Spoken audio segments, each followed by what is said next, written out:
ఊటకొండ గ్రామం, ప్యాపిలి మండలం, Jaladurgam police station. అనగా నేను గొర్రెల కాపరిని.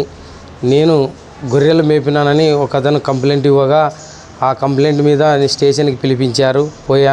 పోవడంలోనే ఎస్ఐ గారు ముందు కొడుకుని లోపలే అనడం, సార్ ఏం సార్ మాట మాట్లాడని ఆడ గొర్రెల మీద ఉన్నానా లేనా అనుకోకుండా నువ్వు దౌర్జన్యంగా ఏం సార్ అంటే కొడక నా ముందరే నోరెత్తి మాట్లాడతావా అని ఆయన ఇష్టంగా మాట్లాడి నన్ను లోపలికి తీసుకెళ్ళి 3 కానిస్టేబుల్ అదం పట్టినారు. ఎస్ఐ గారు పైపు తీసుకొని, అది టవర్ పైపు, పచ్చ పైపు తీసుకొని కాళ్ళకి, పిర్రెలకి, చేతలకి ఇష్టాసారంగా కొట్టడం జరిగింది.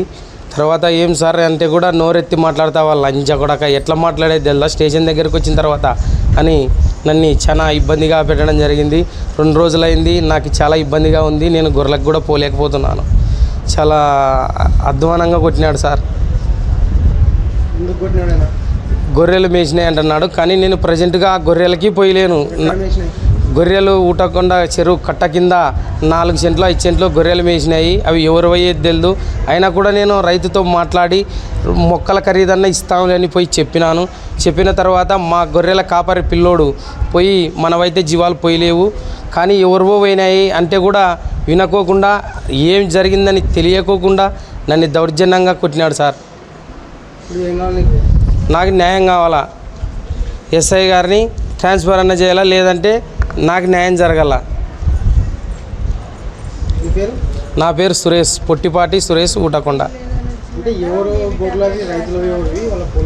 రైతు పెద్దిరెడ్డి కొడుకు రాజశేఖర్ రెడ్డి కుమారుడు రవిశంకర్ రెడ్డి భరత్ రెడ్డి పొలం చెరువు కట్ట కింద 4 సెంట్ల పొలం మేసినాయని చెప్పి నన్ను నా మీద నీవే మేసినాయని చెప్పి కంప్లైంట్ చేయడానికి, నేను యాక్చువల్గా గొర్రెలకి పోయలేను.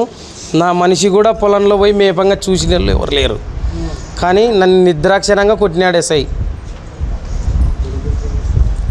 జలదుర్గం ఎస్ఐ అనిల్ కుమార్.